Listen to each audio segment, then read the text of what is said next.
కేంద్ర రాష్ట్ర ప్రభుత్వాలు రైతుల సంక్షేమం కోసం ఎన్నో పథకాలు ప్రవేశపెడతా ఉన్నాయి, అమలు చేస్తూ ఉన్నాయి. ఇందులో భాగంగానే మరి ఈ యొక్క సంక్షేమ పథకాలు అమలు ఉద్దేశం కూడా ఏంటి అనంటే దేశానికి అన్నం పెట్టేటువంటి రైతన్న ఎప్పుడూ కూడా నష్టపోకూడదు. రైతుకు మేలు చేయాలి, రైతును రాజు చేయాలి, రైతును ఆర్థికంగా బలోపేతం చేయాలి అనే విధంగా కేంద్ర రాష్ట్ర ప్రభుత్వాలు ఎన్నో సంక్షేమ పథకాలు అమలు చేస్తున్నాయి. ఇందులో భాగంగానే పీఎం కిసాన్ కానివ్వండి, అదేవిధంగా తెలంగాణ రాష్ట్రంలో ప్రభుత్వం అమలు చేసినటువంటి రుణమాఫీ కానివ్వండి, అదేవిధంగా రైతులకు వ్యవసాయం చేసేటువంటి రైతులకు పెట్టుబడి సాయంగా ఇచ్చేటువంటి సాయం ఏదైతే ఉందో రైతు భరోసాకు సంబంధించి కానివ్వండి, అదేవిధంగా రైతులకు యంత్ర పరికరాలు, వ్యవసాయ పనిముట్లు అంటాం కదా, వ్యవసాయ పరికరాలను కూడా సబ్సిడీతో రైతులకు అందజేయడం జరుగుతుంది. ఇట్లా రైతుల సంక్షేమం కోసం కేంద్ర రాష్ట్ర ప్రభుత్వాలు ఎన్నో పథకాలు అమలు చేస్తూ ఉన్నాయి. ఈ పథకాల కింద కొన్ని వేల కోట్ల రూపాయలను రైతుల సంక్షేమం కోసం ప్రభుత్వాలు ఖర్చు చేస్తూ ఉన్నాయి. అయితే ఈ యొక్క పథకాలను కూడా మరి రైతులు సద్వినియోగం చేసుకుంటున్నారు, వినియోగించుకొని లబ్ధి కూడా పొందుతున్నారు. అయితే ఈ క్రమంలోనే ఈ యొక్క కేంద్ర రాష్ట్ర ప్రభుత్వాలు అమలు చేస్తున్నటువంటి ఈ యొక్క పథకాలు దారి మల్లుతున్నాయి, ఈ పథకాల కింద ఖర్చు చేసేటువంటి నిధులు దుర్వినియోగం అవుతున్నాయి అని చెప్పేసి ప్రధానంగా వార్తలు అయితే వినబడతా ఉన్నాయి. మరి రైతులు కూడా ఆరోపిస్తున్నటువంటి పరిస్థితి కూడా ఉంది. ఈ యొక్క పథకాలు రైతుల కోసం అమలు చేసేటువంటి పథకాలు దారి మళ్ళకుండా చూడండి, నిధులు దుర్వినియోగం కాకుండా చూడాలి అని చెప్పేసి కూడా రైతు సంఘాలు కూడా డిమాండ్ చేస్తూ ఉన్నాయి. కానీ తెలంగాణ రాష్ట్ర ప్రభుత్వం అమలు చేస్తున్నటువంటి ఈ యొక్క రుణమాఫీ, అదేవిధంగా ఈ యొక్క రైతు భరోసాకు సంబంధించి కానివ్వండి దారి మల్లుతున్నాయి అనే వార్తలు అయితే వినబడుతున్నటువంటి నేపథ్యంలో ఎట్లా దారి మల్లుతున్నాయి అనేది ఒకసారి మనం చూసినట్లయితే నిన్న మొన్న కూడా పత్రికలలో ఒక వార్త కూడా రావడం జరిగింది. ఎట్లా అనంటే ఉదాహరణకు మనం ఈ యొక్క రైతు భరోసా పథకాన్ని మనం తీసుకున్నట్లయితే గత ప్రభుత్వ హయాంలో కూడా ఈ యొక్క రైతు బంధు పేరుతో ఈ యొక్క పథకాన్ని అమలు చేశారు. మరి ఈ యొక్క ప్రభుత్వం వచ్చిన తర్వాత ప్రస్తుత ప్రభుత్వం కాంగ్రెస్ పార్టీ రూలింగ్లో ఉంది కాబట్టి, గత ప్రభుత్వం ఏమో బీఆర్ఎస్ పార్టీ రూలింగ్లో ఉండింది. గత ప్రభుత్వం రైతు బంధు పేరుతో పథకాన్ని అమలు చేసింది, పెట్టుబడి సాయం ఇవ్వాలి అని చెప్పేసి. మరి ఈ ప్రభుత్వం వచ్చిన తర్వాత ఆ పథకాన్ని పేరు మారుస్తూ రైతు భరోసాగా ఈ యొక్క పథకాన్ని అమలు చేస్తూ ఉన్నారు. ఈ ప్రభుత్వం వచ్చిన తర్వాత ఏం చేసింది అనంటే ఈ యొక్క పథకం అమలు తీరుకు సంబంధించి కొన్ని అంశాలను పరిశీలిస్తే చాలా వరకు నిధులు అనేటివి దుర్వినియోగం అయ్యాయి అనే విషయాన్ని చెప్పడం జరిగింది. గత ప్రభుత్వ హయాంలో మరి ఈ యొక్క రైతులకు రైతు బంధు అనేది ఏ ఉద్దేశంతో అందజేసింది అంటే వ్యవసాయం చేసేటువంటి రైతులకు మేలు చేయాలి అని చెప్పేసి, వాళ్లకు పెట్టుబడి సాయం అందించాలి అని చెప్పేసి ఈ పథకాన్ని అమలు చేశారు. మరి వాస్తవానికి రైతులకు మేలు జరుగుతుందా అని చెప్పేసి ప్రస్తుతం ఉన్నటువంటి ప్రభుత్వం పరిశీలిస్తే చాలా వరకు నిధులు దుర్వినియోగం అయ్యాయంట. ఏ విధంగా అంటే వాస్తవానికి పథకం ఉద్దేశము ఎవరైతే పంట పండిస్తారో ఆ పంట పండించేటువంటి రైతులకు పెట్టుబడి సాయం అందించడం సమంజసం. కానీ గత ప్రభుత్వ హయాంలో మరి వ్యవసాయేతర భూములకు అంటే వెంచర్లకు, మైనింగ్ ఇతర భూములకు సంబంధించి ఈ యొక్క పెట్టుబడి సాయం అందించారంట. సో దీంతో ఏం జరిగింది అనంటే ఈ యొక్క పథకం యొక్క ఉద్దేశం అనేది నీరు గారింది అనేదే చెప్పడం జరిగింది. అంటే వ్యవసాయం చేసేటువంటి రైతులకు ఈ యొక్క పథకాన్ని అమలు చేస్తే ఎట్లాంటి ఇబ్బంది లేదు, కానీ వ్యవసాయేతర భూములకు, వెంచర్లకు కూడా ఈ యొక్క పథకాన్ని అమలు చేశారు. దీంతో ఈ యొక్క పథకం నీరు గారింది. మరి దీన్ని ఒక కొలికి తీసుకురావాలి, వాస్తవానికి తెలంగాణలో పంట పండించే రైతులకే ఇవ్వాలి అని చెప్పేసి, అట్లా నిధులు దుర్వినియోగం కాకుండా చేయాలి అని చెప్పేసి ప్రస్తుత ప్రభుత్వము ఈ యొక్క పథకాన్ని ఒకసారి సమీక్షించి రైతులకి మేలు జరగాలని చెప్పేసి అధికారులను ఆదేశించడంతో ఈ యొక్క అధికారులు తెలంగాణ రాష్ట్రంలో వ్యవసాయ భూములేవి, వ్యవసాయేతర భూములేవి అని చెప్పేసి పరిశీలించి వ్యవసాయ భూములు ఏవైతే ఉన్నాయో ఆ యొక్క భూములకి ఈ యొక్క రైతు భరోసా ఇవ్వటం జరిగింది అన్నట్టు. అంటే ఈ యొక్క రైతు భరోసా అమలు చేసే ముందు కూడా ఇట్లాంటి చర్యలు తీసుకొనే ఈ యొక్క పథకాన్ని అమలు చేసింది. అదేవిధంగా అంటే అక్కడ ప్రధాన ఉద్దేశం ఏంటి అనంటే అక్కడ నిధులు దారి మల్లుతున్నాయి అని చెప్పేసి ప్రభుత్వం గ్రహించి అట్లా లేకుండా నిధులు దుర్వినియోగం కాకుండా చేయడం జరిగింది. అదేవిధంగా రుణమాఫీ విషయంలో కూడా అట్లాంటివి జరగకుండా చూడాలని చెప్పేసి రైతులు డిమాండ్ చేస్తున్నారు. మరి రుణమాఫీ విషయంలో కూడా వివిధ పథకాలలో కూడా ఎట్లా నిధులు దారి మళ్లుతున్నాయి అనే దానికి సంబంధించి ఒక వార్త నిన్న మొన్న ఇవ్వటం జరిగింది. ఏంటి అనంటే రైతుల వద్ద నుంచి మైనింగ్ వ్యాపారులు ఎవరైతే ఉంటారో రైతుల వద్ద తక్కువ ధరకు భూములు కొనుగోలు చేసి మైనింగ్ వ్యాపారం చేస్తున్నారట. మరి మైనింగ్ వ్యాపారం అనేది చేస్తూనే ఆ వ్యాపారంలో ఆదాయము వస్తుంది. అదేవిధంగా మరి ఇక్కడ ప్రభుత్వం అందజేసేటువంటి పథకాలు కూడా వాళ్ళు లబ్ధి పొందుతున్నారంట. ఎట్లా అని చెప్పేసి అనుకుంటే ఇప్పుడు వ్యవసాయ భూములు ఏవైతే ఉన్నాయో వ్యవసాయదారుల నుంచి ఈ యొక్క వ్యాపారులు కొనుగోలు చేసిన తర్వాత మైనింగ్ వ్యాపారం వాళ్ళు చేస్తున్నారు. చేసిన తర్వాత మరి ఈ యొక్క వ్యవసాయ భూములు వ్యవసాయేతర భూములుగా మార్చాలి కదా, అది మారలేదన్నట్టు. ఆ విధంగా ప్రభుత్వ రికార్డులలో వ్యవసాయేతర భూమిగా మారకపోవటం వల్ల వ్యవసాయ భూమిగా రికార్డులో ఉండటం వల్ల ఈ యొక్క ప్రభుత్వ పథకాలు అనేవి అమలు అవుతున్నాయంట. ఇట్లా అమలు కావటం వల్ల అక్కడ ఈ యొక్క మైనింగ్ వ్యాపారులు అక్కడ మైనింగ్ వ్యాపారం చేస్తూ ఆదాయం పొందుతున్నారు. మరి ఈ వ్యవసాయ పథకాల ద్వారా కూడా లబ్ధి పొందుతున్నారంట. అంటే ఇక్కడ రెండు విధాలుగా లబ్ధి పొందుతున్నారు ఈ యొక్క మైనింగ్ వ్యాపారులు అని చెప్పేసి ప్రధానంగా ఒక వార్త అనేది ఇవ్వటం జరిగింది అన్నట్టు.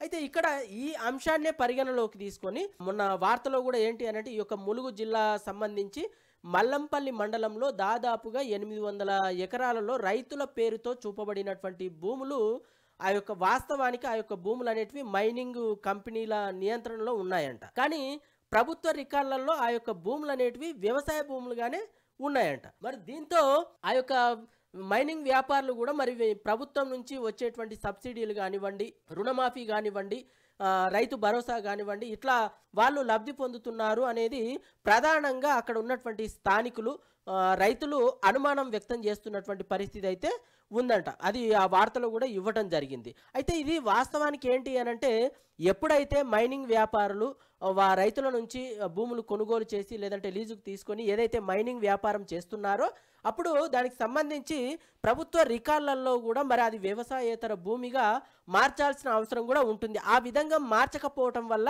మరి ఈ యొక్క మైనింగ్ వ్యాపారులు ఇట్లా మైనింగ్ ద్వారా వచ్చేటువంటి ఆదాయాన్ని తీసుకుంటున్నారు. అదేవిధంగా ప్రభుత్వం అమలు చేస్తున్నటువంటి రైతు సంక్షేమ పథకాల ద్వారా కూడా లబ్ధి పొందుతున్నారు అనేది ప్రధానమైనటువంటి అంశం.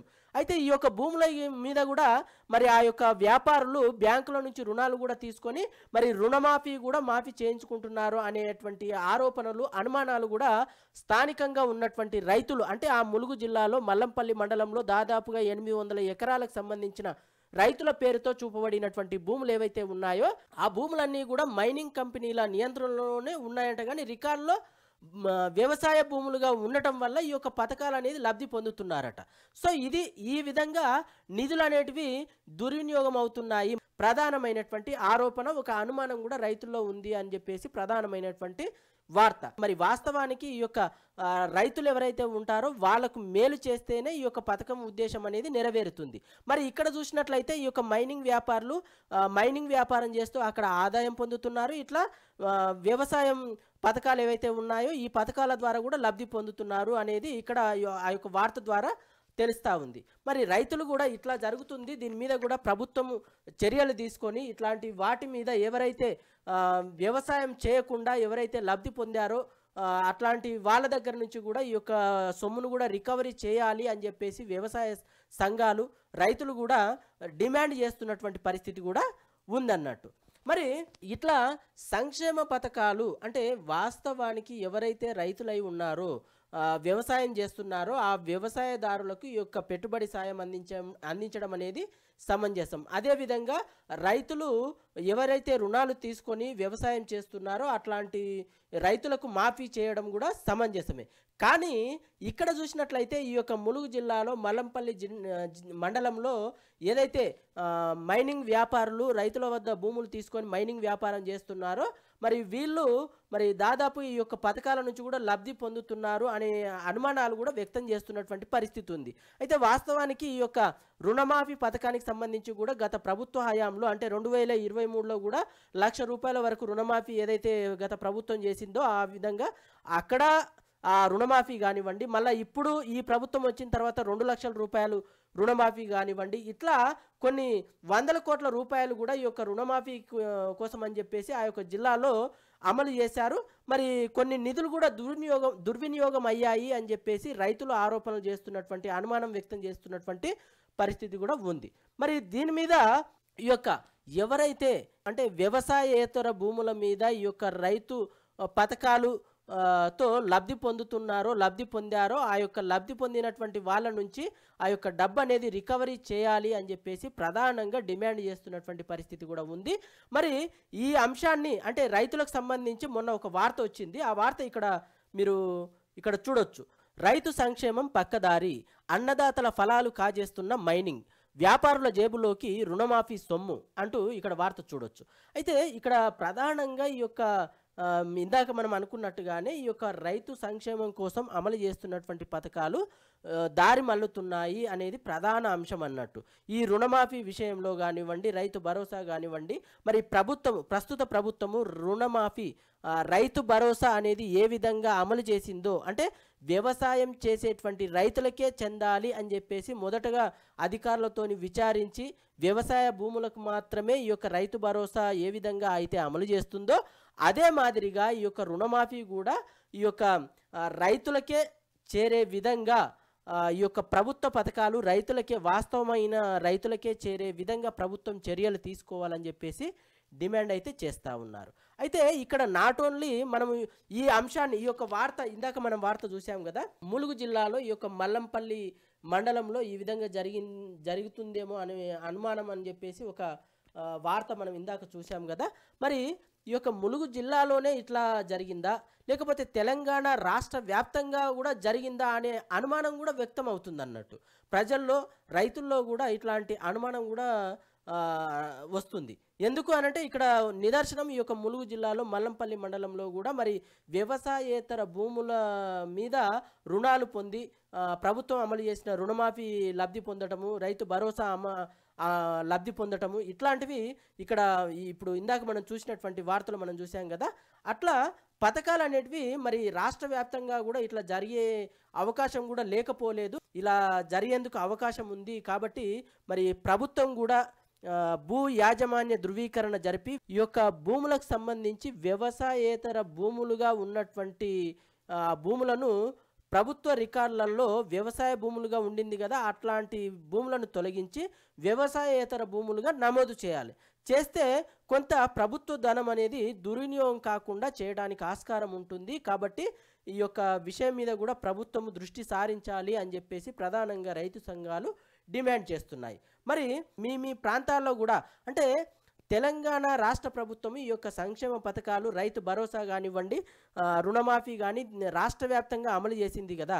మరి మీ ప్రాంతాల్లో కూడా ఈ యొక్క రుణమాఫీ పథకం, రైతు భరోసా పథకం ఏ విధంగా అమలు చేశారు, ఏదైనా లోటుపాట్లు జరిగాయా, ఏదైనా పొరపాట్లు జరిగాయా అనే విషయానికి సంబంధించి కూడా మీరు కామెంట్ రూపంలో తెలియజేయండి. అంటే ఇది ఒక ఎందుకనంటే రైతుల సంక్షేమం పేరిట కొన్ని వేల కోట్ల రూపాయలు మొన్ననే మనం చూసాము వార్తలలో, పేపర్లలో కూడా మరి కొన్ని వేల కోట్ల రూపాయలు దాదాపుగా రుణమాఫీ కింద రాష్ట్ర వ్యాప్తంగా 20,000 పైచిలుకు అంటే 20,000 కోట్ల రూపాయలను ఈ యొక్క రుణమాఫీ కింద ఖర్చు చేశాము అని చెప్పేసి వార్తలు కూడా మనం చూసాం.